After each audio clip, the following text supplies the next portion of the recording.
నమస్కారం అండి. ఈరోజు నేను హాస్పిటల్స్ గురించి మాట్లాడదాం అనుకుంటున్నాను. ఏంట్రా అబ్బా వీడు హాస్పిటల్ గురించి ఎందుకు మాట్లాడుతున్నారు అనుకుంటారా? ఫర్ ఎగ్జాంపుల్ నేను ఒక విషయం చెప్తాను అందరికీ. నేనే హాస్పిటల్లో అడ్మిట్ అయ్యాను, ట్రీట్మెంట్ తీసుకున్నా, ఒక 4 రోజులు ఉండి డిశ్చార్జ్ అయిపోతున్నా. ఏదో అటుపడి ఇటుపడి ఏదేదో కష్టాలు పడేసి మా ఇంట్లో వాళ్ళు నా కోసం డబ్బులు సెట్ చేసి ఎంతైతే డబ్బులు కట్టాలో అంత డబ్బులు కట్టేసి నన్ను డిశ్చార్జ్ చేశారు కూడా. ఆ తర్వాత రాస్తాడండి డాక్టరు. ఏం రాస్తాడో తెలుసా? ట్యాబ్లెట్లు, ఇంజెక్షన్స్ అండ్ ఏదైతే టానిక్లు అవి రాస్తాడు. ఆ రాసే అన్నీ కూడా ఆ హాస్పిటల్ దగ్గర తప్ప ఇంకోటి దగ్గర దొరకవు. ఎందుకు ఇలా రాస్తాడు? ఇప్పుడు నేను చేరిన హాస్పిటల్ దగ్గర నుంచి నాది ఒక 50 కిలోమీటర్ల ఊరు అనుకో. అప్పుడు వాడు రాస్తే నేను మళ్ళీ ఆడి దగ్గరికే రావాలి. అప్పటికే ఆలకాళ్ళు ఈలకాళ్ళు పట్టుకొని తీసుకొచ్చి ఆ డబ్బులు కట్టి నన్ను డిశ్చార్జ్ చేసింది మా ఇంట్లో వాళ్ళు. ఈ ట్యాబ్లెట్లు కూడా మళ్ళీ యాడ్ తీసుకుంటారు. అది కూడా మళ్ళీ 50 కిలోమీటర్ల తర్వాత నుంచి వచ్చి మళ్ళీ ఇదే హాస్పిటల్లో ఆ ట్యాబ్లెట్లు తీసుకోవాలి అంటే ఎంత ఇబ్బంది చెప్పండి. ఇది ఆ ఊర్లో మెడికల్ షాప్లు ఉంటాయి. ఆ మెడికల్ షాప్లో ఆ ట్యాబ్లెట్లు దొరకవా? ఖచ్చితంగా దొరుకుతాయి. ఏ మెడిసిన్ అయినా రకరకాల కంపెనీల నుంచి వస్తూ ఉంటుంది. ఖచ్చితంగా ఈ డాక్టర్లు ఏం చేస్తారంటే ఇలా బిజినెస్ల కోసం అదే తీసుకోవాలి, అదే చెందాలి, మా మెడికల్ షాప్లోనే తీసుకోవాలి, మా ఫార్మసీలోనే తీసుకోవాలి అని చెప్తారు. మనం పల్లెటూరు నుంచి వచ్చిన వాళ్ళం కదా, అందుకని చెప్పి మనం అవునా సార్ అక్కడే తీసుకుంటాం, అక్కడే చేస్తాం, మళ్ళీ ఒక 10,000 అప్పు తీసుకొచ్చి ఎక్కడే తీసుకుంటాం, వెళ్ళి వస్తాం సార్ అంటాం. ఖచ్చితంగా ప్రతి ఒక్కడికి అడిగే రైట్ ఉంది. ఈ వీడియో చూస్తున్న ప్రతి ఒక్కరు కూడా ఏదైనా మెడిసిన్ రాస్తే ఏంటి సార్ ఈ మెడిసిన్ కదా, ఆ మెడిసిన్ వాడకూడదా, దానికి ఈ మెడిసిన్కి మా ఊర్లో దొరకతాయో దొరకవో, పద్దాకా నేను 50 కిలోమీటర్లు 60 కిలోమీటర్ల నుంచి నెల్లూరు రాలేను కదా, పద్దాకా అక్కడి నుంచి ఇక్కడికి నేను విజయవాడ రాలేను కదా, పద్దాకా ఇక్కడి నుంచి ఒంగోలు రాలేను కదా, నాకు ఆల్టర్నేట్గా ఏదైనా యూజ్ చేసుకోవచ్చా?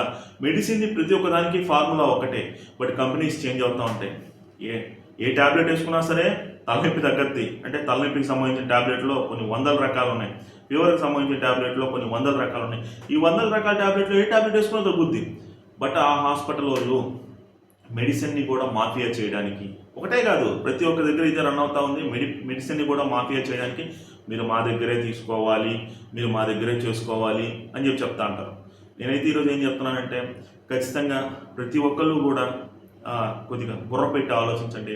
ఎందుకంటారా, మనుషులు బతకడానికి రకరకాల ఆటలు ఆడుతూ ఉంటారు. అదేవిధంగా ప్రతి ఒక్కటి కూడా వ్యాపారం అయిపోయింది.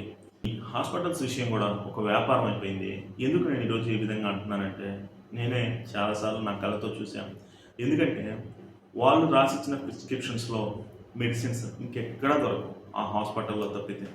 ఇలా ఒక 100 హాస్పిటల్ కనుక ఉంటే ఆ 100 హాస్పిటల్లో 100 రకాల కంపెనీస్కి సంబంధించి రాస్తారు. బట్ అన్నీ కూడా నువ్వు జ్వరంతో వెళ్తావో, కడుపు నొప్పితో వెళ్తావో, తలనొప్పితో వెళ్తావో, లేదంటే దేంతో వెళ్తావో ఏది వాడినా నీకు తగ్గుద్ది.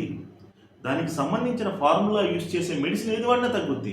బట్ మా దగ్గరదే వాడాలి, మా దగ్గరదే చేయాలంటే కొంతమంది జనాలు ఉంటారు, పాపం మాట్లాడటం తెలియదు, డాక్టర్లని దేవుడిగా భావిస్తూ ఉంటారు. డాక్టర్ చెప్పిన మాటని ఖచ్చితంగా వింటారు, ఎందుకంటే దేవుడు చెప్తే వినాలి కదా, అందుకని చెప్పి.